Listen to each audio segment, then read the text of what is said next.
各位兄弟平安，咱开始今仔日的礼拜宣调。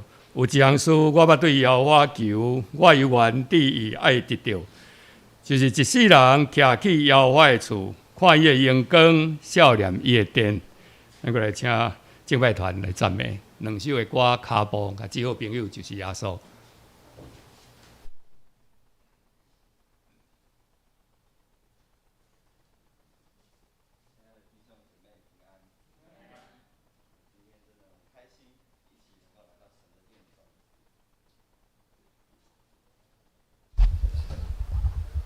我们一起来，在敬拜前，我们一起来祷告。主啊，谢谢你为我们预备这么好的安息日。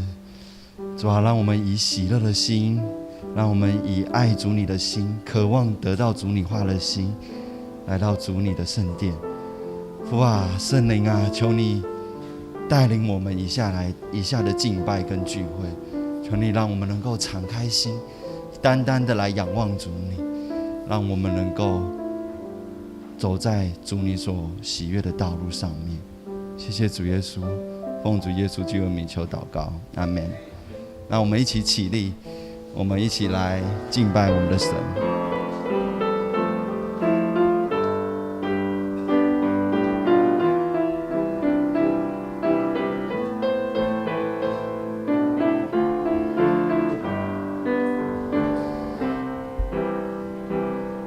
你的脚步带着我的脚步，一步一步都有祝福。每个脚步我要紧紧跟随，走在蒙福的道路。唱给我更多的信心，给我更多的勇气，让我勇敢踏出跟随你的脚步，跟你行在水面上，跟你走在旷野地，曲曲折折我也不在乎。我只要更多信靠你，只要更多顺服你，凡事出于你的我就默然不语。经过黑暗谷，就算遇到暴风雨，在你手中都将变成祝福。你的脚步，你的脚步带着我的脚步，一步一步都有祝福。每个脚步我要紧紧跟随，走在蒙福的道路。我只要更多信靠你，只要更多顺服你，凡事出你的我就默然不语。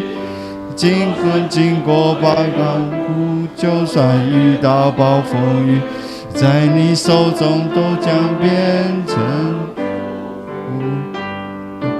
更多信靠你，只要更多顺服你，凡事出于你的我就默然不语。就算经过黑暗谷，就算遇到暴风雨，在你手中都将变成祝福。是的，主啊，我们常常真的是靠着自己的意思。主啊，求你赦免孩儿的罪。主啊，我们常常都凭着自己的血气来做。主啊，让我们能够在碰到选择的时候，能够多想想主你会怎么做。主啊，愿我们的这一生都能够在主你蒙福的道路上面。主啊，你是我们最好的朋友。主啊，让我们能够有任何事情都能够到主你的施恩宝座面前来。主啊，还谢谢你，谢谢你为我们舍命，谢谢你让我们能够成为主你的儿女，成为你的门徒。谢谢主耶稣，奉主耶稣基督的名求祷告，阿们。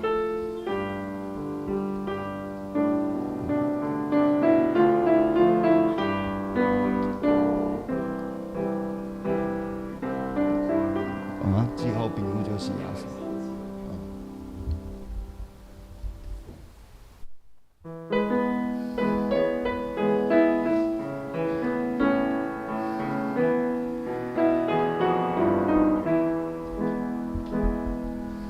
最好朋友就是耶稣，单单罪过甲烦恼，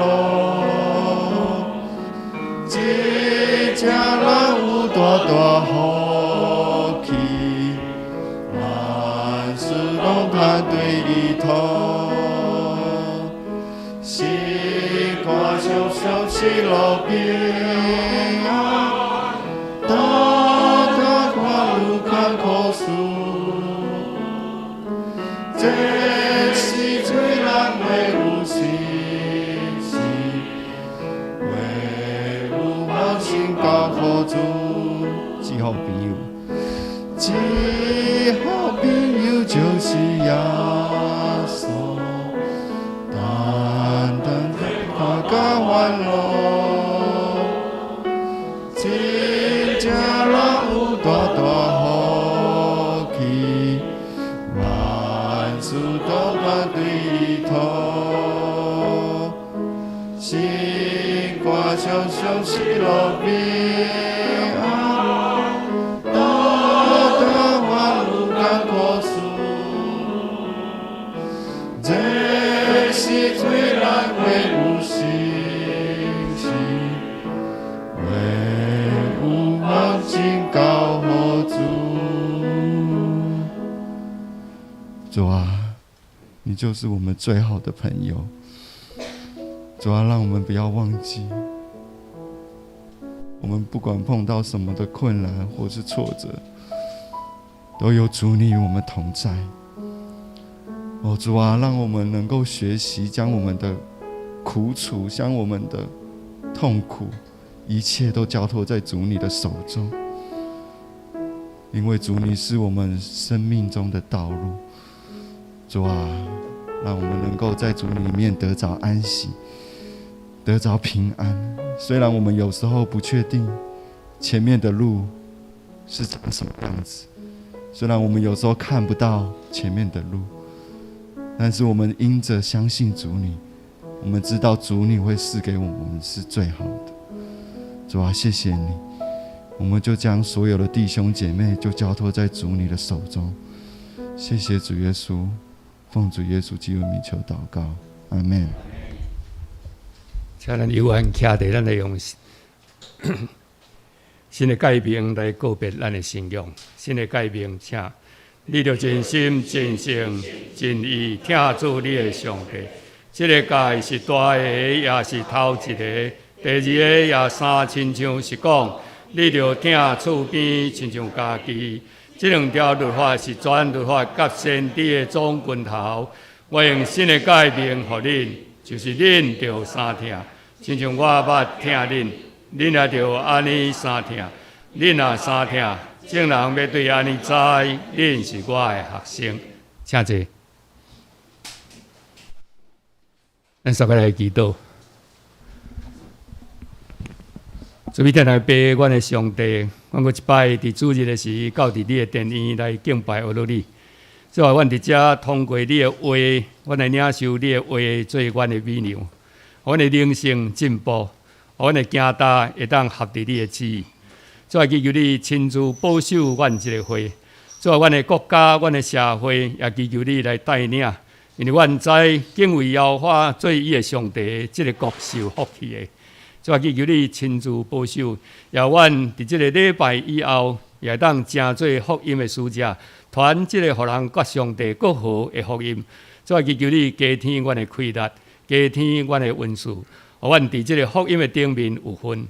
即话祈求你亲自你的圣神运行伫即个所在。阮中间有对到艰苦的，拄到心神软正的，也祈求你看顾，祈求你养赐保守。阮感谢你，快速道的名。阿们。咱过来要请圣乐队来学老教业用的恩典。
当我拄着大试炼、甲痛苦的时，耶稣讲：“有我的恩，你就够业。”逐摆我灰心累志、失望、软弱的时阵，耶稣讲：“有我的恩，你就够业。”主的话进入我的心，圣神在引带我，伫百般试炼中有大喜乐，因为主有对我讲，伊的恩够业你用，只有信靠伊的恩够业我用。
咱来共读上帝话，记载伫希伯来书9章27节到28节。希伯来书9章27节到28节，佮照所注定的，人有一摆死，以后有审判。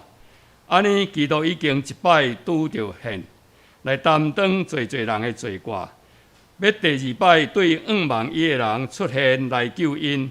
迄时出现甲罪无干涉。咱过来请蔡长来正道，伊的题目是末日的审判。我们一起来祷告，亲爱的天父，我们感谢你，你让我们在现在可以聚集在这里，一起敬拜你，到你圣的宝座前，我们是何等的荣幸！求了圣灵降临在我们中间，进入到我们每个人的心里，让我们用心灵跟诚实的敬拜，让天空所有的掌权者远离我们。让我们的敬拜承蒙主你的喜悦，让我们的献祭承蒙主你的欢喜，让我们所有所说的、所做的、所听的，都蒙主你的悦纳。让我们这样祷告，奉主耶稣的名求，阿门。现在兄弟姐妹平安，现在弟兄姐妹平安。你们从心里从心里面，一个礼拜没有见了嘛？有的人一个礼拜一日不见，如隔三秋。我们已经经过21秋了哈。从心里面跟隔壁的人讲平安。用你们的心讲平安，用祝福的心讲平安。人上了年纪就是很伤脑筋呢。我又没有带那个我的眼镜来，可是我戴它也没有用哈，因为那个我的眼镜一挂上去之后就雾掉。可是我一直想，已经想了好几年，要买一只眼镜不会雾掉的眼镜，到现在还是没有买到。我们人就是有一个惰性，人每面就有一个惰性。哇，日子还没到，日子还没到，我再拖啊，个延啊，个刷。但是我们这个惰性里面，在主里面，其实叫我们要随时准备好。都在准备这个题目的时候，我在想说，那时候我们照我们的金句嘛，哈，照我们金句，我们所背的金句，我们一节一节用金句做我们的讲题，互相来分享，这用金句做咱的讲题，互相来分享。我才觉得说，这个题目好大哦。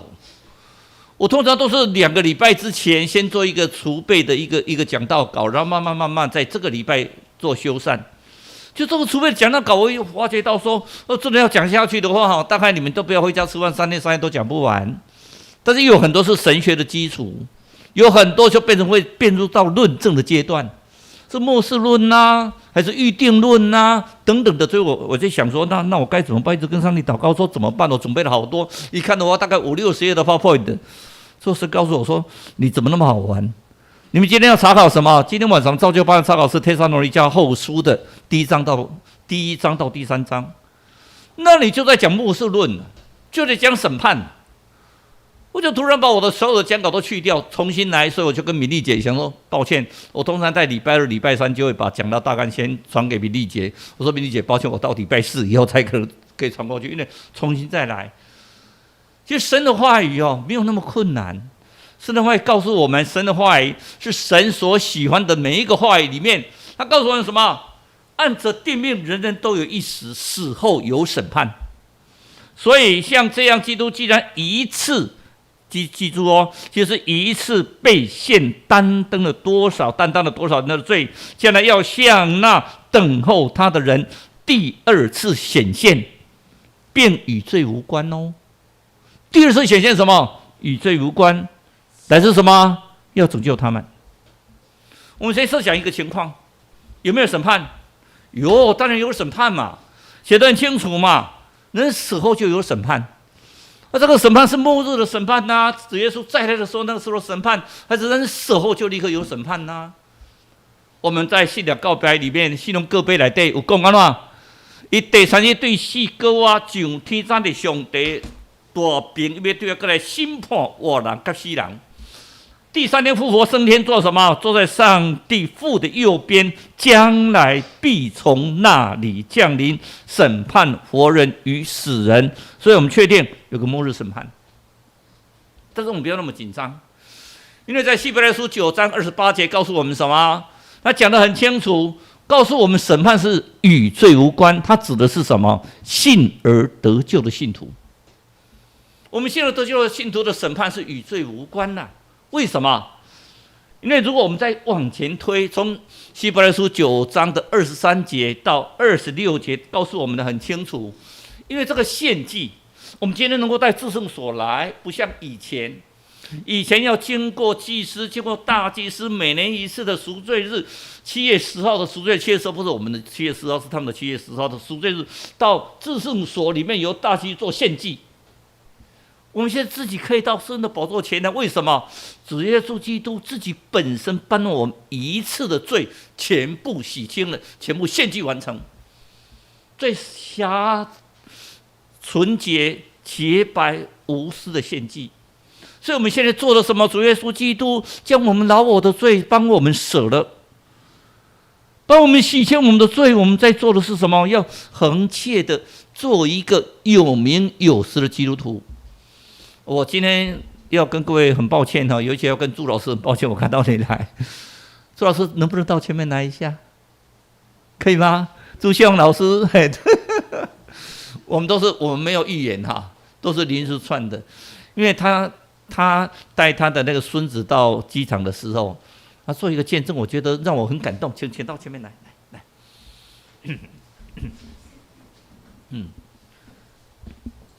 这是一个基督徒应有的行为，在随时跟主耶稣连接在一起。来，到讲台来，到讲台来，慢慢走。你他的脚不太方便来，帮我们做个在机场的见证。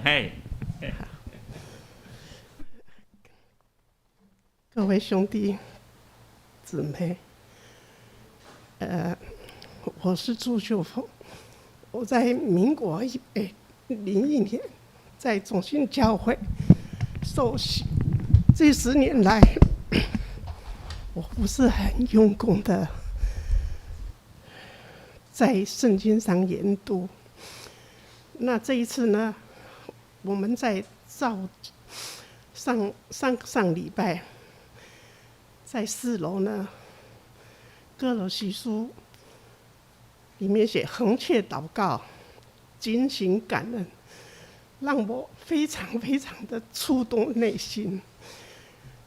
事情是这样的，我有3个孩子，大女儿呢在澳洲，他们一家是非常虔诚的基督徒。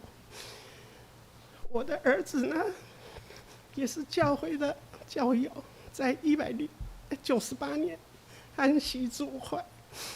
那我小女儿呢，她全家都不是信主的。那这一次呢，7月，他们因为小儿子要到美国念书，就回到台湾来。然后呢，在8月29号，我的小外孙呢要到机场，确定要到美国去波士顿念书。那天呢，下午4点多，我女儿呢，我就跟她讲说，那我跟爸爸顺便去送你儿子到机场去好了。结果呢，我们到了机场，他就匆匆忙忙的赶着去。我跟我先生呢，因为机场都没什么人，车子就停在外面。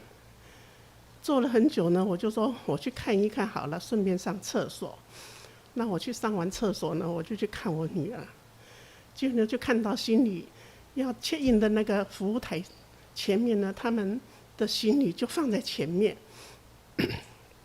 然后我的外甥跟我女儿呢，就蹲在那个墙角下，两个人一直翻那个手机，然后我女儿呢，甚至蹲在那边哭了。我也不敢在上前去问她，我就到服务台去问那个空中小姐，那个服务台的小姐，我说是什么原因啊？她说我的外甥呢，在台湾呢打的疫苗还不到14天，那在大陆的打的疫苗呢没有证明。他说到美国去呢，一定要有这个打针的证明。那他们在手机上怎么找都找不到。那一直到了，我就蹲在那边，我也不敢看他，我站在那边，我就不敢问他。然后到了25分钟前呢，我女儿就过来说啊，不要了，不要了，我们就回家好了，回去再另外安排。结果我就跟我女儿讲，不可以，你还有25分钟，我们尽量等好了。那个时候呢，我就到门外去了，换我先生进来。我到了车上呢，我真的是横切祷告。我说：“亲爱的主啊，我的女儿，我的孙子虽然不是你的，没有受洗，不是你的子女，可是现在那么紧迫的时候，他们因为找不到在大陆打针的证明，没有办法上飞机。那主啊，希望你施大能，可以让他在这紧迫的时间能找到他的证明，可以让他顺利的上飞机。”我就一直在祷告。结果呢，可能是在10分钟前吧，我的孙子呢就打电话给他的那个辅导老师，辅导老师呢就教他说：“你从你的台胞证里面去查他的健康网里面输入你的台胞证。”起初他是有输的，可是怎么都没有出来。那在临这个10分钟之内呢，他就再打给他的辅导老师，他说：“你再去试试看嘛。”就他就在试，真的就给他找到了。所以呢，我坐在车上呢，我一直闭着眼睛祷告的时候，我女儿来开门了。我回头一看，我的孙子呢，行李没带来啊，孙子呢？我说吴成峰呢？他说已经上飞机了。结果呢，我坐在车上，我是大哭起来呀，因为我觉得真的是横切祷告，非常感恩，感谢主。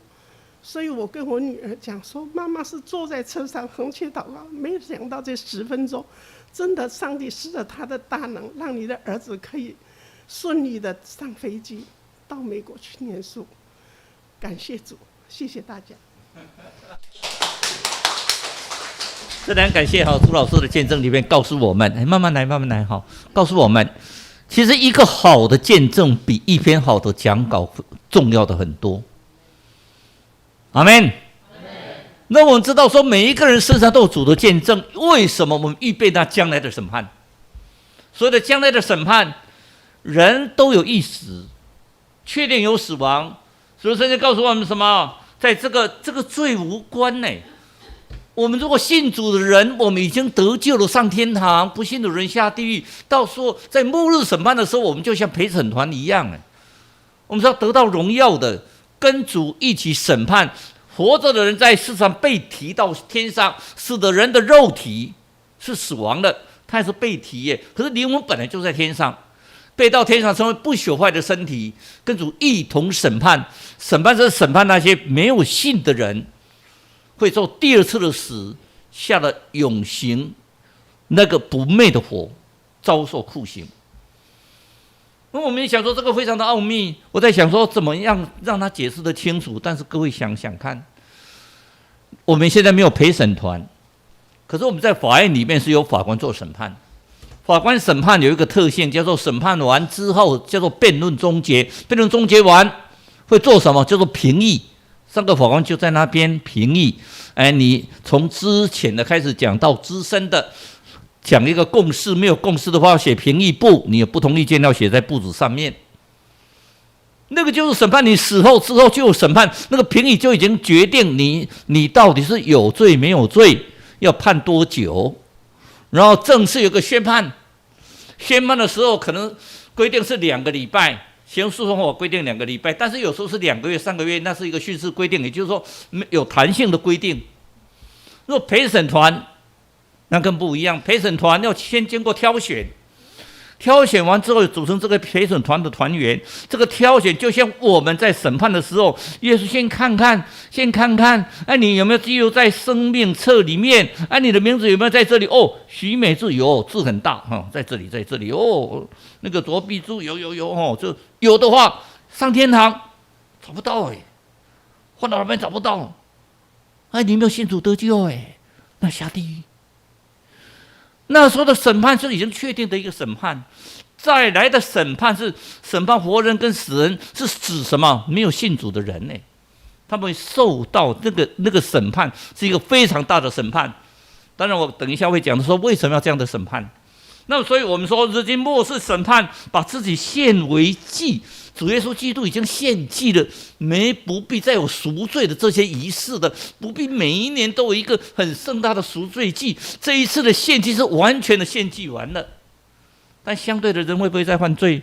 会有，因为人不断的在犯罪，我们要认罪悔改。所以主耶稣基督跟施洗约翰出来讲第一件事前宣教，讲什么？天国近了，你们要悔改。所以有人就问这个问题，说我们死后是到乐园，是到天堂，是到神的国，是到那个天国？我们今天不讨论这个问题，就是天堂。你们印象就天堂，其实天堂是我们台湾的，我们中国的一个语言。我们说 heaven， 但是相对的天堂有它的上帝自己的用语，它的概念跟我们所讲的佛教的天堂是不一样的用语，或者西方的极乐世界是不一样的。但相信天堂，那是跟耶稣基督在一起的，就像那个被钉十字架的那个强盗讲说：“今日你要跟我同在乐园”一样，就像保罗先生到三层天所看到的乐园一样。信主的那一刻，我们受到审判；死的那一刻，我们受到审判。所以我们在讲说安息主怀，有一天我们会跟我们的亲友们、信主的亲友们相聚在一起，所以全家得救非常重要，全家得救非常重要。我太太在做最后一刻的努力，因为现在在北医的加护病房，他们2个姐妹，1个弟弟，就3个姐弟要决定要不要拔管对我的岳父。其实我心很平静。人到那一刻，在世上的死亡有什么好怕的？就像保罗先生所讲的，我想到天上那是美好的无比呀，只是我在地上有我的任务啊。我们随时准备好，准备上天堂。我们看到我们的少先兄的时候，在死前的节制，那多美好他之后他就上天堂。他没有犯罪的机会啊，我们还有犯罪的机会。他是没有犯罪的机会，他直接上天堂，多美好的一件事情！这一段话我们一起来念一次，来，这今天我们的金句，来，按着定命，人人都有一死，死后却有审判。像这样，基督既然一次被献，担当了多人的罪，将来要向那等候他的人第二次显现，并与罪无关，乃是为拯救他们。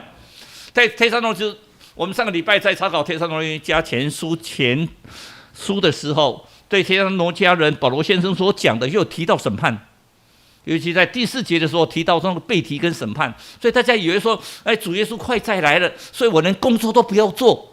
他们曲解上帝的话语，曲解主耶稣的话语，所以保罗先生赶快写了第1封信，就帖撒罗尼迦后书，来跟他们讲真正的审判是什么，怎么样是一个真正的审判，告诉他们比较清楚的什么叫审判，该讲较清楚嘞，唔能去扭改。你嘛现在做你的工课，认真做你的工课，等到主来，等待主来的时候，而不是说现在什么事情都不做，反正主耶稣再来了，就像我们非得会跑去美国啦，那有的当初那么1995年的任巴也跑去贝里斯啊，等等的这些东西，我们要随时准备好因为主耶稣再来，所以我们今天我们要探讨一个题目：人人都有一死我们为什么人人都会死？那说这个审判是怎么样的一个审判？那主要是被献，我们已经第一次的献祭，已经担当了这么多人的罪，现在已经替咱洗成所有的罪啊！按照咱信主的好啊，来欧北做坏事做尽都没关系，反正我们得救了嘛，这样吗？那个叫做廉价的恩典。就有很多学派，就恩典学派的那个平安恩典平安学派，我们不管他的学派怎么样，大家都不要忘记，就像那个5个童女5个在修路修港，你要随时准备好，你是5000的、2000的、1000的，到底你要得到怎么样的赏赐？我们随时准备好就我跟我太太，我们随时都讲一句话，我们随时准备好了。所以说，如果现在我在讲道的中间把我调走，让我去见天父的面，我也很高兴那是好的无比我随时准备被上帝接走，都是上帝的时间不一定我爸爸准备了55年了，上帝就不接他走，到55年以后才把他接走。所以每一个人在心目中，我们要知道什么就是审判，然后第二次的显现，我们要看到第二次的显现。各位讲说，不对主耶稣死完以后有10次的显现显现给他的门徒，40天里面在教导他的门徒40天里面教导他的门徒，教伊迄门徒，讲你们做善行鬼，至少说叫天国的得力，天国的道理是什么？有40天做门徒的训练门训很重要，但相对的这个是所以希伯来书告诉我们说，跟罪无关因为罪在我们身上滋长，我们如果没有记在生命册上被涂抹掉的话，生命册就消掉，其实我们死后就没有名册，没有我们的名字没有我们的名字是说做什么？下地狱而不是说我们有名字的话得到的拯救。所以我们对这些事情，我们开始要慢慢来思考。人人都有一死，为什么人人都有一死？当在伊甸园的时候，有善恶树跟生命树。分别善恶的树，上帝说什么？说什么的树都你园中说的果子你都可以吃，就是这棵树，你不要吃它，连摸都不要。所以我们为什么我们基督教现在教授我们连想都不要，因为你一摸它一想它的话，你就会想吃它。说上帝怎么那么荡生，那么吝啬？家都没塞，不是因为那棵树有魔鬼的影子在那里面。我们今天看到我们朱老师帮我们做见证，做什么？永远的信心，永远的依靠。有没有得到帮助？有啊，那是真正的帮助。尤其今天我们的慧主也是今天是不是要上美国我今天要美国，他今天还来做礼拜。上帝祝福你一切的顺利，因为我们一文要到美国去生一个美国小孩。生完这个美国小孩鼻子看他有没有孩子痘痘但是我们相对的每一个人在神面前要跟神永远连接在一起你从现在开始到上飞机，到生产，到做完月子的每一刻，都什么经常祷告跟神连接在一起呀。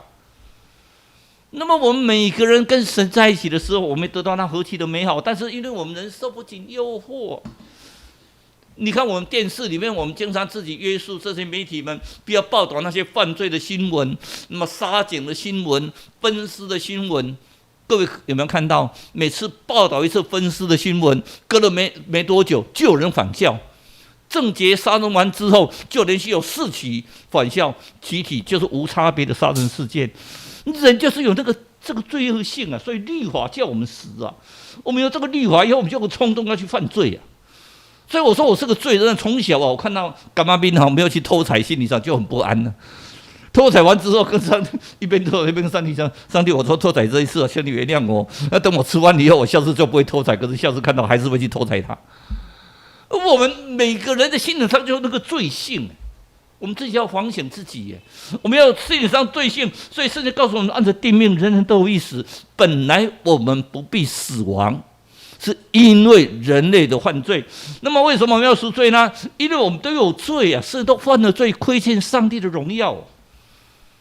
在座的每一个人，在座每一个人，千高龄有什么人没犯过罪？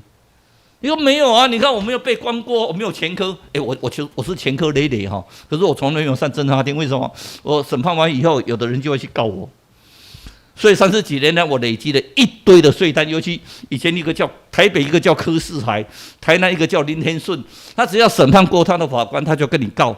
所以从总统告到所有的法官，每次关写那些法官、总统、副总统什么行政那个考试院不让他去考什么法官等等的，就可以20页先写名字，写完以后再写，反正他写的字没有人看得懂啊。他的好处就是，反正他就每天去告人啊，所以台南有个林天师就学他，所以我的前科也是累累，我就会接到一个不起诉处分书，说谁告你什么，我都觉得很好玩。但相对的，我们都犯了罪，你有没有嫉妒人家？有轻忽吗？就像昨天我们那些大猴子跟小猴子回到我们家，2个人为了玩具就抢了老半天。我们都觉得这个有什么好抢的？可是他们2个抢了老半天，那个小的就喜欢对那个大的。就是反正他不喜欢听的话，他就故意要讲给他听。你就拍啊！但老大就很生气，说不能这样讲，妹妹不要这样讲我。我们从小里面就有罪。我们有没有嫉妒人家？我们也没有说人家为什么我做的都比他好，为什么他送的比我快？我们经常有时嫉妒，我们有时候我们的自私，我们的谎言，我们所做的一切。在无形之中是累积那个罪，这个罪不见得是我们国家法律所定的罪，但是我们就是有罪，我们的行为。所以传道师、传道者，有人说传道者是大卫，那个所罗门所写的，有人说不是所罗门所写的，那个并不重要。重要的是你看传道书里面讲的人生，虚空的虚空，可是他讲的人生里面又是什么？世界上行善而不犯罪的义人有没有？没有啦。没有一个人是义人。那么圣经告诉我们，提摩太前书里面又说，耶稣降世是为做什么？拯救罪人呢。耶稣来不是为了拯救义人呢，耶稣来不是为了拯救好人呢，耶稣来为了拯救我这种罪人。我不知道你们自己有没有自己认为自己的罪人，我就是个罪人。耶稣为了拯救我的罪人，我自己要本身，我们说吾日三省吾身啊，我们自己本身，自己本身在反省自己啊，我们要反省自己啊，我们是有罪的人呢。所以保罗先生自己甚至讲说什么，他是罪魁中的罪魁，说我们的罪的工价乃是死。好，如何赎罪呢？罪的工价就是死呢。在古代的时候，在旧约的时代里面，我们靠着赎罪祭，那个5祭里面赎罪。那个赎罪祭是第3祭。那今天的时间关系，我们不讲那个5个祭是怎么来的，但是最起码当时古代的祭要将无瑕疵的这些生刺里面提到祭司的面前，不能给他沾到血，然后在上帝的面前献祭。1年1次的献祭7月10号，但是相对的，为什么献祭？为了忏悔，为了悔改，为了赎我们的罪。可是耶稣来了之后，他一次的一个人。我们告诉我们，我们都有罪，但是我们这个罪是一个人可以用他的身体，主耶稣基督是人子，为我们赎罪。所以十字架上为我们做什么？做挽回祭呀。什么叫挽回祭？挽回我们所有的罪啊。所以整个的圣经告诉我们什么？约翰主耶稣来说，那一则主耶稣基督他为我们的罪做了什么？约翰一书老约翰跟我们讲说，做了挽回祭。耶稣最喜欢的门徒，耶稣最喜爱的门徒，他到老最深刻的体会说：我的主耶稣来做什么？我们做挽回祭。那主耶稣来，唯有主耶稣基督是我们做罪人的时候，我们还是罪人的时候，他是为我们而死。他不是因为看到我们是好的人，我们是美丽的人，我们是好的人，他为我们而死，而是我们做罪人的时候，他为我们而死。所以我们经常跟他在保持联系啊，就像有时候我经常看，我很想我们家那2只小猴子，他每天一定要拍一些照片给我看。有时候我不是我在开会吗？突然听到他的声音啊，他传到的声音来，他高高好想你心都输掉了。可是你想想看，今天等一下你们有空看一下我们徐美智长老好不好？他今天穿了非常漂亮的衣服，有空你们再看。他现在穿圣歌队服看不到，等他脱下来你们再看。他穿了一件最漂亮的衣服。今天泽波没有来，泽波你如果在听线上讲道，你注意听妈妈穿最漂亮的衣服说等你要结婚呢。相对的，但是美的其实我们以前从小的时候到教会来，一定是全家最漂亮的衣服穿到教会来。我爸爸妈妈从小我们到教会来，一定是穿最整齐、最漂亮的衣服。为什么？庄严隆重。我今天10月10号，我们终于有国庆晚宴，就是招待人，但是这次的规模很小，所以监察院受邀请的也大概就10几个人，规模很小。但是我们去参加晚宴，你会不会穿个拖鞋，穿个牛仔裤？我们穿的是西装打领带啊，因为去的时候，总统、副总统、五院的院长，所有的部会、高级长官都会在那边呢。为什么？我们的见主耶稣基督，我们不用最好的吗？我们用最纯洁的心。你说我没有什么好衣服，上帝不是看你的好衣服，看你是什么最好的心呢？到上帝的面前。所以因为上帝为我们而死，主耶稣为我们而死，所以我们的罪得赦，我们的罪得到赦免。所以我们在末日审判的时候，我们特别要强调，按着殿面人人都有一死，死后有审判。这审判的时候，死后的时候，上帝就是开始定你的罪了。你有生命册的人，你就直接上天堂；你不在生命册的人，你就下地狱。等到那一天，我们的肉体被提，是肉体是人的肉体也是被提。你说他实际上烧成骨灰的，就像我们这2个礼拜在纪念那个文辉长老跟着国贤兄2个人刚好又住在一起2个人晚上一起查经，2个人都在我们那个2个至善园2个住在一起。上帝都可以用尘土造人了，上帝怎么不可能把尘土被提上来成为不朽坏的身体呢？当然可能啊。所以我们整个人的所以我们每个人的讲的话，在审判的日子不要句句供出来，也就是我们死后的时候，上帝会掀开来。蔡崇义啊，你做过什么好事，做过什么坏事，等等等等等等，你得救，不行，你没有得救。我们就所做的事情，都像纽伦堡大审一样。各位讲说他是有罪嘛，就像杀警案，他就直接把他判死刑就好啊。但是不要忘记，没有什么直接判死刑的，因为神的公义跟人的公义都有一个特色，都要经过公开的审判。不管你是犯了什么大罪，都是公开的审判。那时候公开的审判有一个很重要的事情是什么？因为公开的审判可以证明上帝的清白。上帝到所有的事情在末日的时候全部显现出来。上帝要告诉你们，某某人他是得救的人，某某人他没有得救，他受到审判下地狱。那时候上帝的清白，否则我们一天到晚在埋怨上帝呢。上帝，你有没有听我讲啊？上帝，你有没有听我祷告啊？上帝，我讲的话你有没有听啊？上帝有在听但在末日审判的时候，他会将这些事情都彰显出来，让他的清白得到上帝的怜悯，得到人类的认同，而且还谁的清白？还耶稣的清白。耶稣从耶路进入何山那，要万王之王，到被钉十字架，还在挂一个犹太人的王。可是相对的，耶稣要做我们什么？要为我们的清白来做一个最后的审判。还有为我们说为自己的审判啊。他们说为什么拉撒路得救，这个财主没有得救？不公平了！这个财主每天做了那么多的善事，奉献了那么多的钱，铺桥造路，他应该得救啊！这个拉撒路只是个乞丐呀、他根本没有做过什么事情他根本没有做过一件的好事，没有做过一件的善行，他为什么得救？这是你自己的谦卑。上帝在众人说的审判的面前里面，他得宣判各位，为什么这个人他是得救的，不必审判。甚至他可以当陪审团的一员，来审判这些罪人。为什么你是罪人？你是假冒为善的人，所以你得到应有的审判。上帝审判就是安尼啊，跟咱讲伫众人面前，伊互咱知，无是审判，结果只有两项，第一项就是定罪啊。定罪对为什么人定罪？对那些没有信而没有得救的人，他会定罪。他说：“使一切不信真理、不喜欢不义的人，会做什么事情？定罪。不信真理、不喜欢不义的人，他会被定罪。他告诉我们，信他的人他不被定罪，不信的人罪已经定了。那你说，那我信就好啊。”我可以信耶稣，我可以信关公，我可以信菩萨，我可以信观世音，我可以信阿弥陀，信妈祖，我可以信什么？所谓的信，是我从心里发自内心里真的相信，而且跟随的信。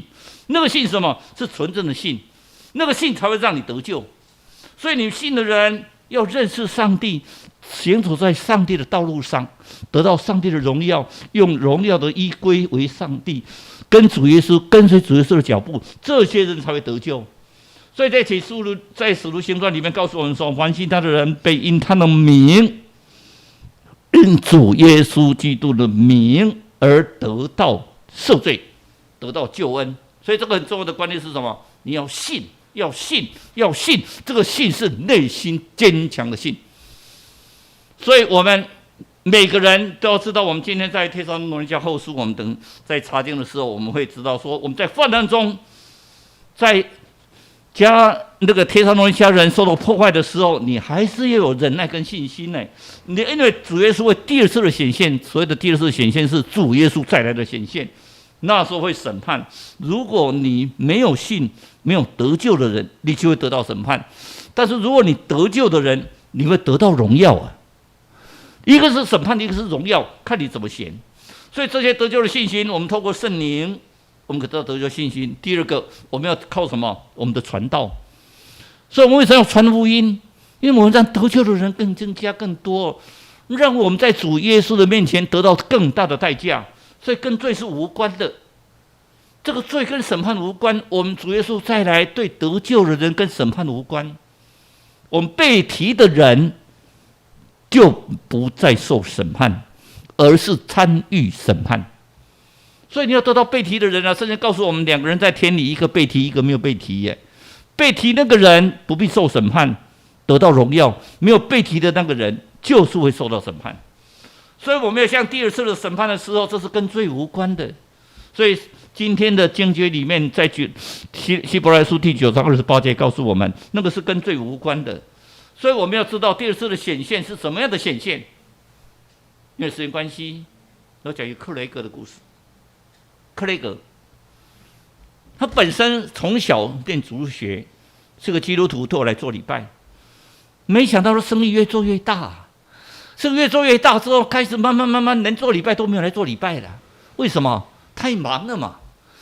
生意越做越大，钱赚的越来越多，但是他来教会的时间是越来越少。偶尔初一、15来做一下礼拜，跟上帝交代说：“上帝，我要来做礼拜。”然后做完礼拜就赶快走了，因为他的生意太大了。他在死的时候，他就拿了2箱的珠宝。他跟他家人讲说：“你要跟我准备2箱的珠宝。”哇，家人就跟他准备2箱的珠宝。他死后就带着2箱珠宝就上天堂，看到耶稣在门口说：“耶稣啊！我2箱的珠宝啊，麻烦你帮我安排一个更好的住处。”耶稣笑一笑，他说：“你要看珠宝啊？”他把门打开，地上全部都是珠宝，这个世界所有最珍贵的珠宝都有。看一下说：“这2箱珠宝算什么？”耶稣说：“你还有没有更宝贵的？我给你一次的机会，你再下去。我给你一次的机会，你把最宝贵的东西你带来。突然，他本来心电图已经成一条线了，他嘣嘣嘣嘣，又开始心跳了。家人看到又好高兴哦，赶快叫医生来啊！哎呦，心跳了，他眼睛睁开，家人哭出来哦，喜极而泣啊！哎呦，爸爸哦，你终于醒过来了哦！我的先生醒过来，大家好高兴哦。他看到家人，他觉得好安慰哦。原来最爱我的是我的家人，这些珠宝算什么？他把那2箱珠宝就丢了，看到家人每个抱着他，爸爸，你要相信主，你要信主，我错了，我真的错了。他开始回想，他从小时候上主日学，他上少年团契，上青年团契，他上圣歌队。但那时候家里真的是不是那么富有，生意没有那么大。他每个礼拜来做礼拜，他觉得家里好祥和，好平静，好快乐。没想到生意做得越来越大，他反而觉得这自己的不足我都自己觉得很虚空我都觉得自己很痛苦他认为什么东西都用珠宝可以买来。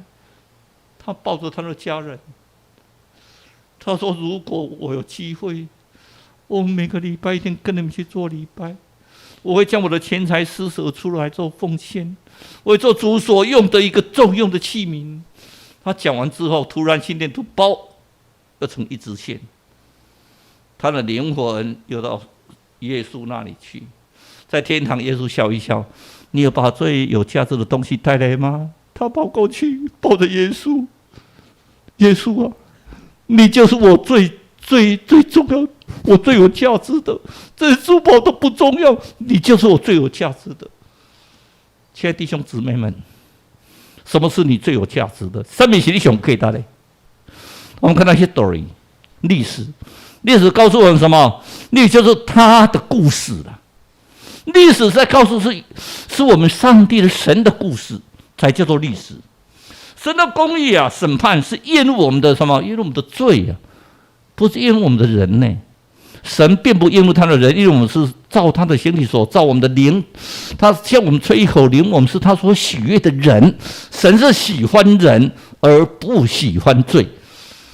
所以神审判的是什么？这是罪，他喜欢的是我们的人。所以我们在 COVID-19 期间历代之下这句话，我们要永远记住，因为从我名下的子民，若是自卑祷告，寻求上帝的面，然后转离他们的恶行，我必从天上垂听上帝听我们在他的面前的悔改，他的忏悔来赦免我们的罪，医治我们的地。我们一起来祷告。天父，我们感谢你，让我们的机会在你的面前。我们希望在审判的时候，我们是陪审团的一员，我们是受拯救有荣耀的人，而不是被审判的人。求你让我们知道，我们只要随着他的脚步，我们每天迫切的祷告，我们跟随主的脚步走，我们会在生命册上记上我们是得救信主的人，我们是得救的人，我们会坦然无惧的到主的面前来接受主你的拯救。我们这样祷告，奉主耶稣的名求，阿们。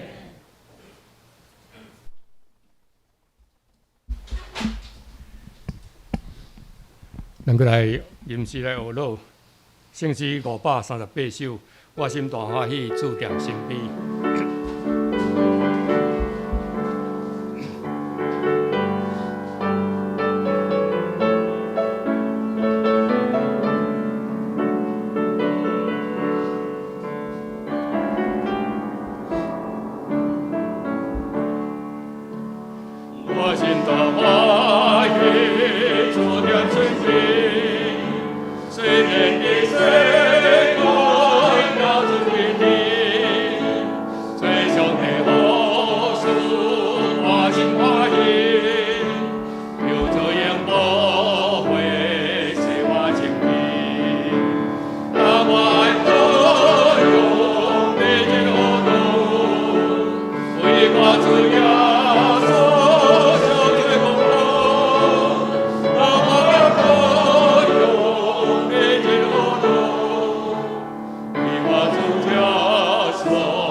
用华语来唱哈。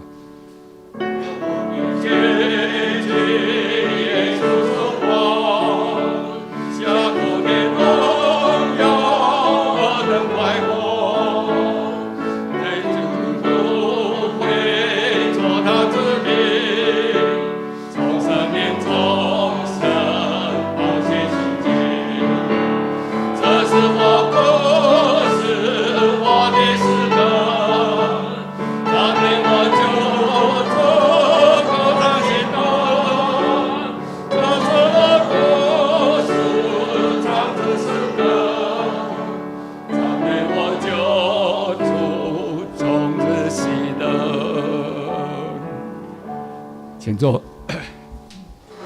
咱过来奉献，咱家单日的一束来献献。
谢谢。咱过来下面要来讲道的部分吼，咱第一是李月如姊妹伊伫阴暗啦吼，今天晚上就要去美国西雅图，咱求上帝保守伊一路拢平安，有问伫遐生产会当得到顺遂。咱也为着咱身体欠咱的兄弟以及照顾因的亲人来祈祷，为着老丁老娘啦吼。郑欧水英甲燕文因的全家，郑燕文、刘秀琴、陈佑，以及许多上因全家吼，许多上蔡静怡、许月、许耀、许安，因的身心灵拢会当全然健壮来祈祷，请来起立来讲道。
原徛咧来吟上营386首，吟之后，咱请林牧师来祝祷。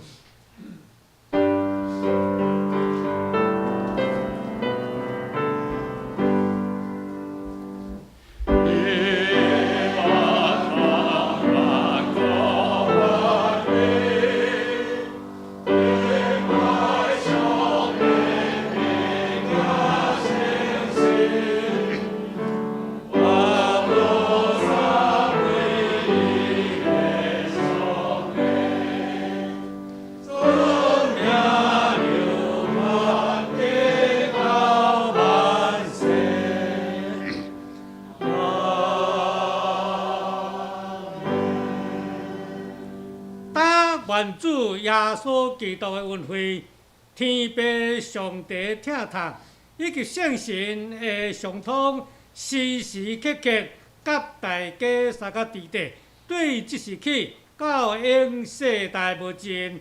阿门。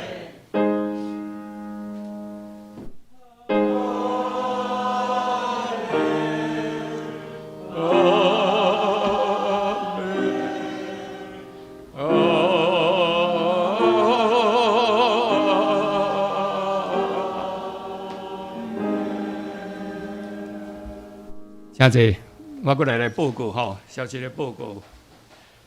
咱报告以前，咱来读今仔日的金句读2摆啦吼。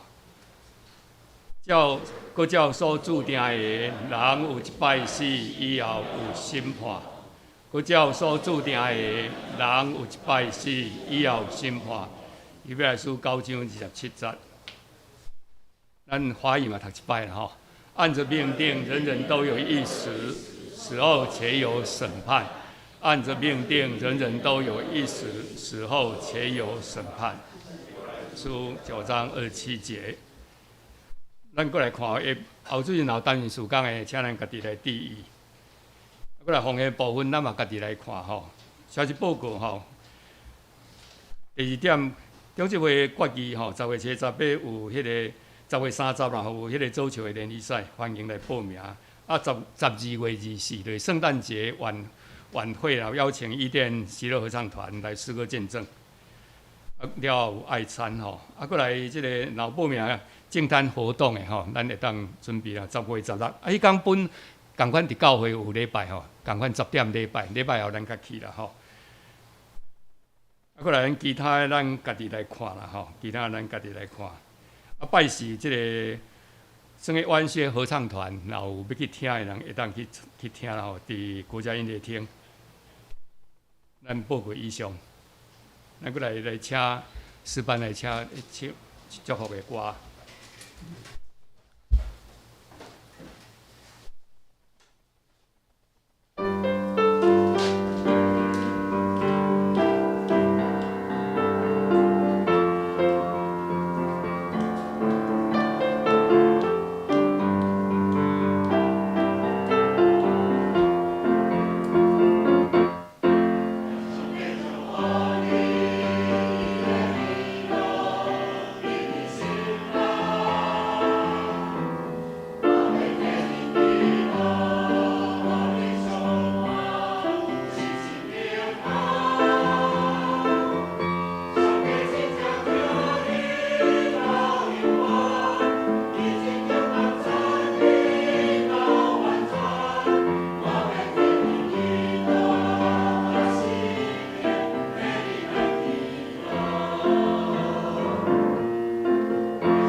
咱过来介绍新的朋友啦吼。第一个，咱介绍这个素兰啊，咱的神学生吼，新来他从香港来的哈。